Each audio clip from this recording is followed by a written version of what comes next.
Halo, selamat pagi. Kami dari kelas A2, jurusan S1 Pariwisata. Kami akan mereview jurnal. Di sini kami kelompok 7 sebagai penyaji video. Saya Giovanni Clara Letua Pakpahan dengan NIM 216432 dan rekan saya Mas Nita dengan NIM 216440.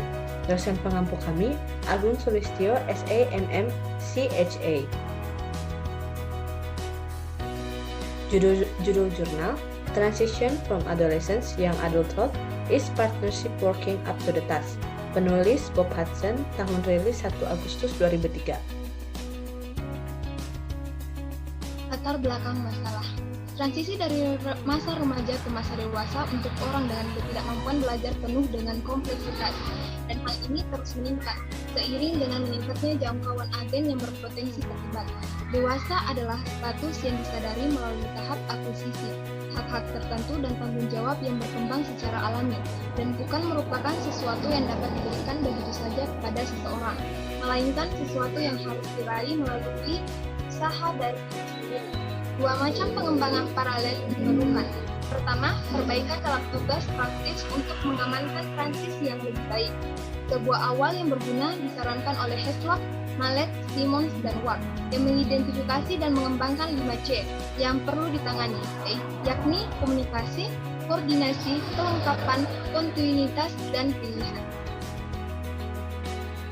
Literatur review, kata kunci, Learning Disability Transition Adolescence Young Adulthood Partnership. Artikel ini membahas bukti, kebijakan, dan masalah transisi dari masa remaja ke masa dewasa. Transisi dari masa remaja ke masa dewasa muda adalah masa ujian bagi orang muda dan pengasuh mereka. Artikel ini mengulas literatur tentang sejauh mana tantangan-tantangan luas dan dalamnya keterlibatan mitra potensial menimbulkan beberapa tantangan berat bagi perencana dan manajer layanan, mulai dari siapa mitranya, pelatihan, pengeluaran layanan ketenagakerjaan, keamanan sosial, alat kemitraan, kebijakan proses, mesin kemitraan, dan kesimpulan yang harus dilakukan tentang kesenjangan implementasi. Kemudian, jurnal ini bertujuan untuk membahas masalah bukti, kebijakan, dan masalah-masalah yang dihadapi saat transisi dari masa remaja ke masa dewasa muda untuk orang-orang dengan ketidaksanggupan belajar penuh kompleksitas. Metodologi penelitian. Dalam jurnal ini, pengguna menggunakan metode pembelajaran fleksibilitas G, disabilitas, dan Undang-Undang Kesehatan. Undang-Undang tahun 1999 memberikan kerangka kerja di mana kemitraan ketidakmampuan belajar kapan diperlukan untuk beroperasi. Objek penelitian. Setiap orang muda yang memiliki pernyataan kebutuhan pendidikan khusus juga harus memiliki rencana transisi yang dibuat oleh Otoritas Pendidikan Lokal atau LEA. Pada tinjauan tahunan pertama pernyataan mereka setelah ulang tahun ke-14. Harus ditinjau setiap tahun dan harus mencakup apa yang akan terjadi setelah orang muda mencapai usia 16 tahun. Pembahasan. Dalam transisi dari remaja ke dewasa muda, diperlukan adanya transition plan yang dibuat oleh Otoritas Pendidikan Lokal, di mana hal ini juga ditinjau tiap tahunnya. Namun, dalam penelitian Heslop dan kawan-kawan, para remaja cenderung tidak memiliki transition plan dalam transisinya ke dewasa muda. Dalam hal ini, pentingnya layanan-layanan yang mendukung para remaja dalam pergantiannya menuju dewasa muda perlu diperhatikan. Meskipun begitu, budget yang dimiliki institusi ini minim, sehingga mereka harus menetapkan prioritas, di mana ini dapat membuat beberapa grup terabaikan. Oleh karena itu, tantangan budaya PCP adalah untuk beralih dari proses penilaian yang berfokus pada kelayakan untuk program tetap menuju rencana aksi individual yang dirancang untuk menetapkan apa yang mendukung kebutuhan setiap individu. Untuk Dewan, pendekatan terhadap anggota menjadi cara untuk membantu masa transisi dari remaja ke dewasa muda.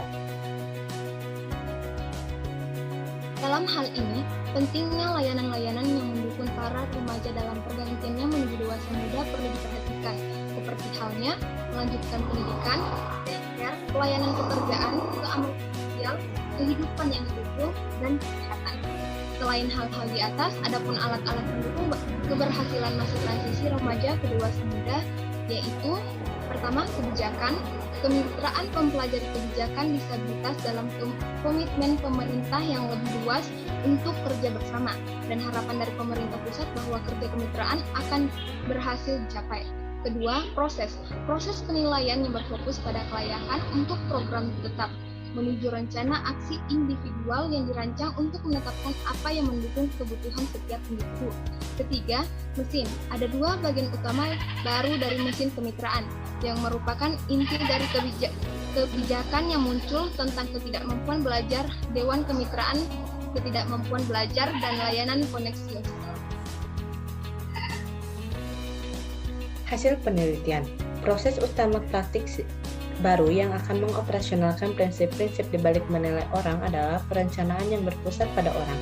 Cara-cara yang ada perencanaan dengan individu untuk transisi dipandang sebagai gagal memenuhi persyaratan PCP pada dua menghitung. Mereka mungkin mengecualikan orang yang memiliki kebutuhan yang kompleks, dan mereka gagal untuk memahami kompleks dan cara-cara unik di mana orang-orang dengan pembelajaran disabilitas melihat transisi dan bercita-cita untuk kehidupan dewasa. Kesimpulan, masalah transisi dari remaja ke dewasa muda untuk orang cacat belajar sudah dapat terpecahkan apabila undang-undang, pedoman, kode praktik, dan nasihat identik dengan implementasi. Penelitian tahap kedua dari Heslop dan kawan-kawan menunjukkan sedikit perbaikan yang terlihat, meluruskan gambaran komunikasi yang buruk, pejabat berpuas diri, dan praktik profesional yang benar-benar buruk.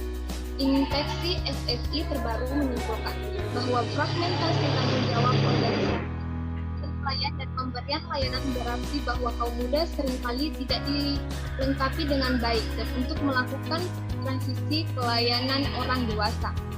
Transisi dari masa remaja ke masa dewasa untuk orang dengan ketidakmampuan belajar penuh dengan kompleksitas, dan hal ini terus meningkat seiring dengan meningkatnya jangkauan agen yang berpotensi terlibat. Dewasa adalah status yang disadari melalui tahap akuisisi hak-hak tertentu dan tanggung jawab yang berkembang secara alami, dan bukan merupakan sesuatu yang dapat diberikan begitu saja kepada seseorang, melainkan sesuatu yang harus diraih melalui usaha dari diri sendiri. Sekian presentasi dari kelas kami.